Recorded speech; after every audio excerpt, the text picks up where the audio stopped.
তো দেখতেই পাচ্ছ পুরো ফগি, কিছুই দেখা যাচ্ছে না। তাহলে কাঞ্চনজঙ্ঘাটা দেখা যায় এখান থেকে, পুরো ফগি হয়ে যায়। আর আমাদের রুমটা হচ্ছে এটা, এটা আমাদের রুম। বসে আছে, ছোট্ট রুম। জানো তো এই রুমগুলো বড় অনেক। আমাদের অনলাইন দেখাচ্ছিল যেটা অ্যাকচুয়ালি রুমগুলো। এটা টিভি, আর এখান থেকে দেখা যায় ব্যালকনিটা। অ্যাকচুয়ালি আমরা আগোড়া দিয়ে হোটেলের হোটেল বুক করেছিলাম কালকে আমাদের মেলের পাশেই। কিন্তু আমরা হোটেল বুক করে যখন হোটেলে গেছি তখন গিয়ে আমাদের হোটেলে বলছে যে আমাদের ওরা বুকিং নেয়নি অ্যাকচুয়ালি। ওরা দিয়ে কাজই পায় না। তারপর অনেক মেল করলাম ওই রাত্রিবেলা, তারপর খুঁজে তারপরে এটা আশেপাশেই ছিল, তার পাশে এইটাই বুক করলাম। এই রুমই তাই 1700 টাকা নিয়েছে, এইটুকুনি রুম। বাট এটা একটু গোছানো, আমি বলবো না খুব ভালো।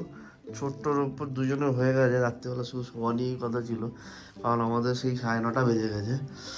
আমি চার্জ দিচ্ছিলাম। সো যারাই অনলাইন বুক করবে এই জিনিসটা দেখে নেবে, কারণ হোটেলে গিয়ে আমাদের বলছে যে আমরা ওটাতে বুক করি না। তারপর আমি সেই আমাকে ওরা রিপ্লাই দিতেই সকালবেলায় রিপ্লাই দিয়েছে। তাহলে আমরা রাত্রিবেলা করবোটা কি? এবার আমি তো ক্যাশ টাকাটাও তো রিফান্ড নিতে হবে। আমি বিনা মতলবে টাকাটা বুক করলাম, বাট আমি হোটেলেই পেলাম না।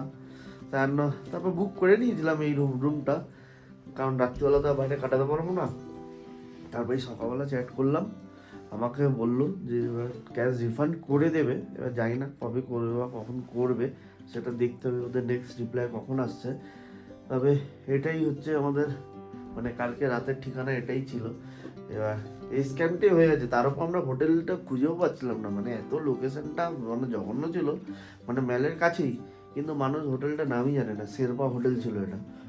তো আমরা সেই ওটা খুঁজতে আমাদের 2 ঘন্টা টাইম লেগে গেছে। তারপর 2 ঘন্টা টাইম লাগার পর যদি বলে আমাদের রুম নেই বুক, তাহলে আমার মাথাটা গরম হয়।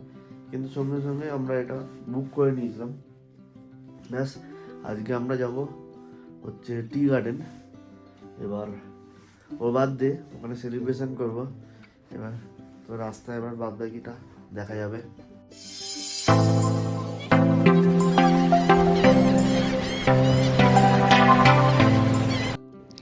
এখন আমরা আছি রণবীর কাপুরের ফেভারিট এবং দার্জিলিংয়ে ফেমাস কুঙ্গা রেস্টুরেন্টে। এটি একটি তিবেতিয়ান রেস্টুরেন্ট।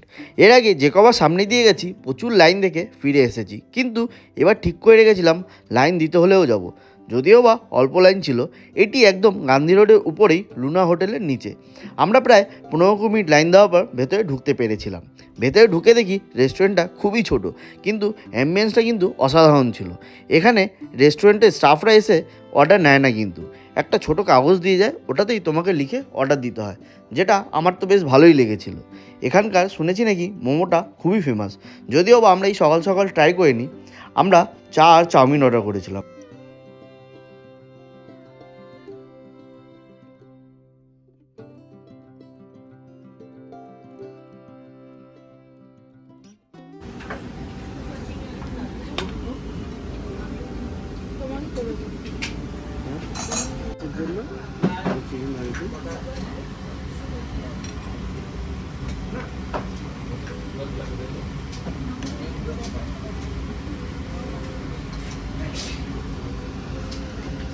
আমরা দুটো কফি অর্ডার করেছি। দুটো কফি আমাদের এখানে 90 করে। একটু কস্টলি আছে, তবে রণবীর কাপুরের ফেভারিট রেস্টুরেন্ট বলে কথা, চেক করে দেখতেই হবে। কফিটা কিন্তু 90 নিলেও অনেকটা কোয়ান্টিটি আছে, দেখো অনেকটাই আছে, ভালো। গরম কেমন দেখা যাচ্ছে?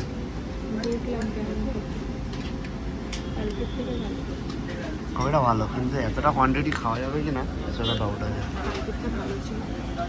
কালকেরটা কোথায় খেয়েছিলে? আচ্ছা, ওখানে আমি খাইনি, তুমি খেয়েছিলে। এটা কেমন, ভালো না? এটা ওদের কিচেন ওখানটায়। ছোট্ট রেস্টুরেন্টটা ছোট, তবে খুব সুন্দর। হ্যাঁ, 70 দিয়ে আমরা এই চাউমিনটা অর্ডার করেছি। এবার দাও কেমন খেতে দেখি। ও সার্ভ করবে, কাজ করো।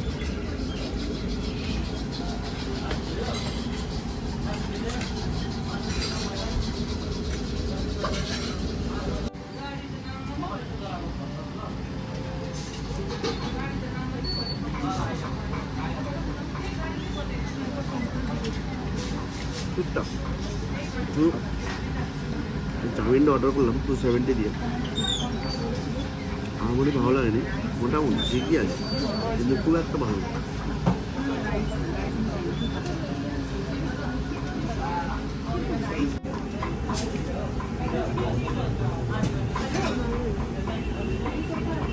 খুব ভালো লেগেছে, আমার ঠিকঠাক লেগেছে।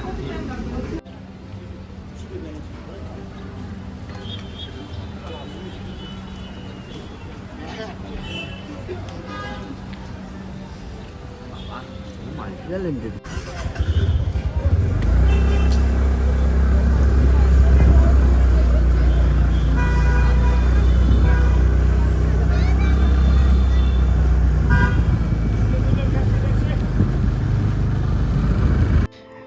এখন আমরা আছি পিস প্যাগোডা বুদ্ধা টেম্পেলে। এটা একটি জাপানিজ টেম্পেল। এর আগে যত বুদ্ধা টেম্পেলে গেছি তার মধ্যে এটা ছিল একদম আলাদা রকম এক্সপিরিয়েন্স।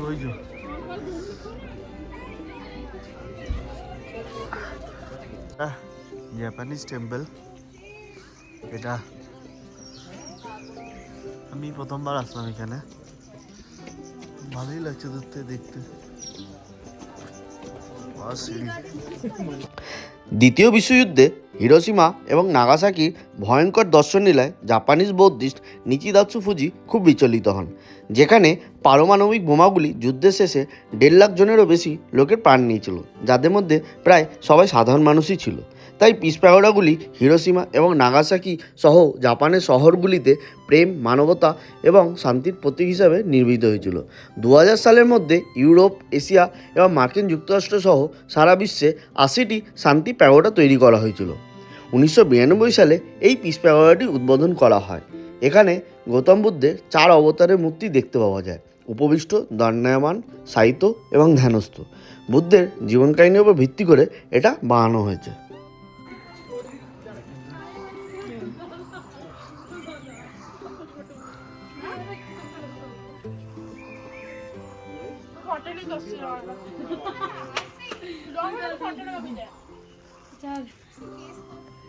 आगे हल्दी लगा यारे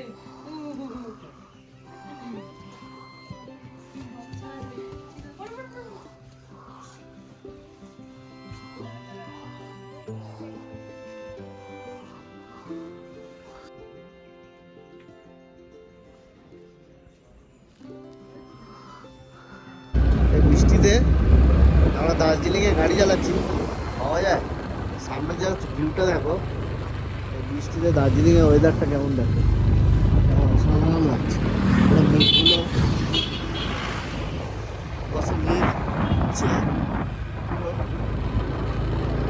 দারুণ। একটু স্কুটিটা চালানো চাপের, তবু অসুবিধা হচ্ছে না, তবে জিনিসটা হেভি লাগছে সামনে দেখতে।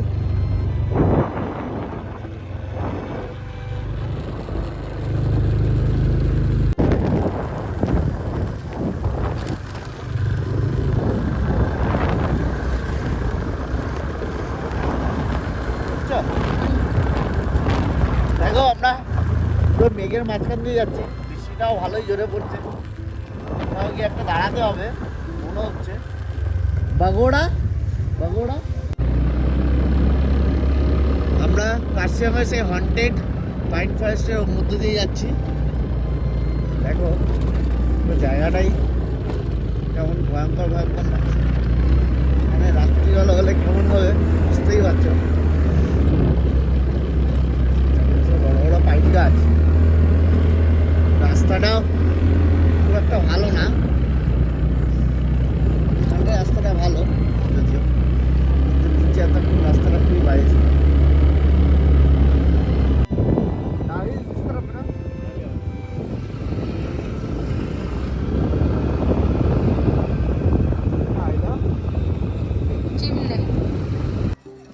প্লেসে আছি, হন্টেড প্লেস। দাঁড়িয়ে এখন বাবাকে মুড়ি মাখা খাবো। সত্যি হন্টেড প্লেস? হ্যাঁ, বলে কেন? আগে কি হতো? এখন আর এসব হয় না, না? কি आवाज टावाज होता नहीं? क्या होता था? मतलब पहले क्या होता था? पहले ऐसे पहले ब्रिटिश का समय में था, अभी वाला समय नहीं था।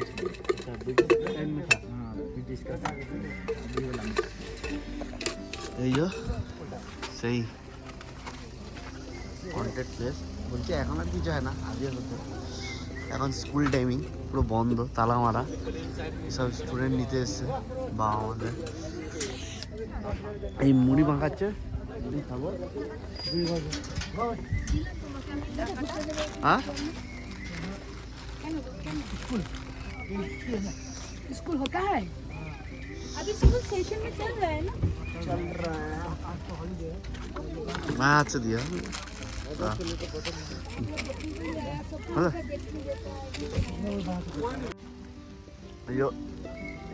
স্কুলটা দেখতে হেবি। ব্রিটিশদের আমলে নাকি হতো হন্টেড জিনিস, কিন্তু এখন কিছুই হয় না।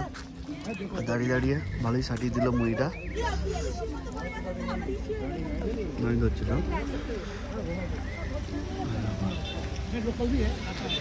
দাদা এখানে সামনে দাঁড়িয়ে মুড়ি মাখাচ্ছে, মুড়িটা বেশ ভালো।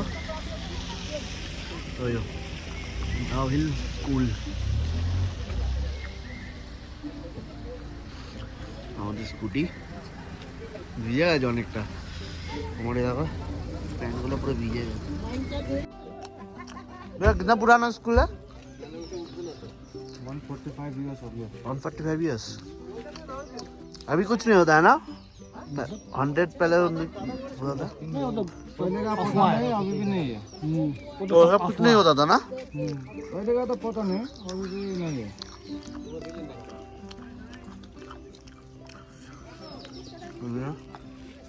क्या 100?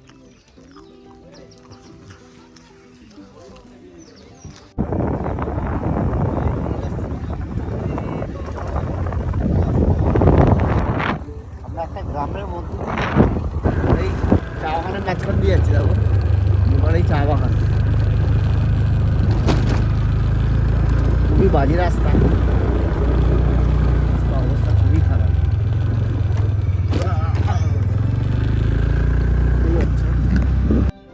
পুরোটাই চা বাগান, আর আমাদের হোমস্টেটা একদম ওই দিকে চা বাগানের ওপরে। আমি স্কুটি করে এসেছি, ও হেঁটে হেঁটেই আসছে। ওই যে কষ্ট হচ্ছে, বুঝতে পারছি, রেগে হয়ে যাবে। খিস্তিরা খাবো আমি, কিন্তু আমিও বুঝতে পারিনি প্রথমে রাস্তা এরকমই ছিল, তারপর রাস্তা ভেঙে এরকম হয়ে গেছে। এরকম যাওয়ার মতন না।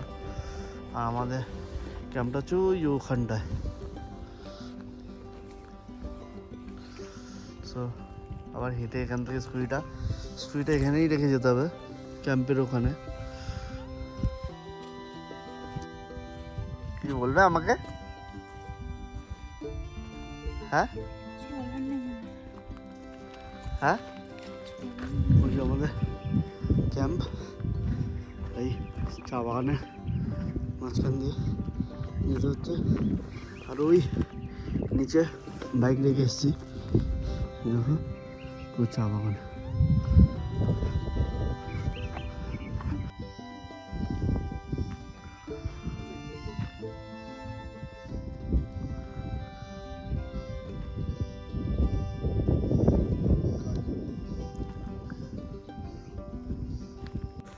আমরা আমাদের হোমস্টের সামনেই আছি, এটা হচ্ছে আমাদের হোমস্টের রুম। আর দেখাই আগে, দেখো এটা আমাদের রুম হোমস্টে। সূর্য অস্ত যাচ্ছে, পাহাড়। আর এই পাশে, এই পাশটা অ্যাকচুয়ালি চা বাগানটা, এই পাশটা পাইন ফরেস্ট।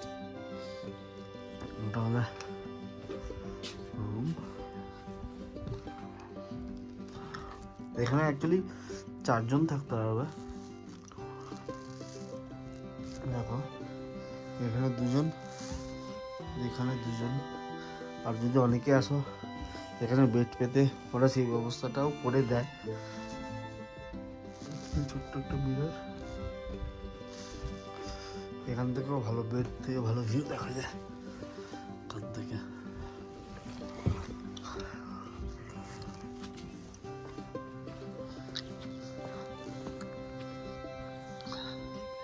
সূর্যটা ভালো লাগছে, দেখাই। ওটা পেছনে একটা ছোট্ট ওদের ইয়ে করেছে, ফার্ম করেছে, এগুলো পুরো পাইন ফরেস্ট, এগুলো পুরো পাইন ফরেস্ট, ওদেরই ছোট্ট দোলনা। সূর্য অস্ত যাচ্ছে, আমরা তো এই চা বাগানের মাঝখান দিয়ে উঠে এসেছি।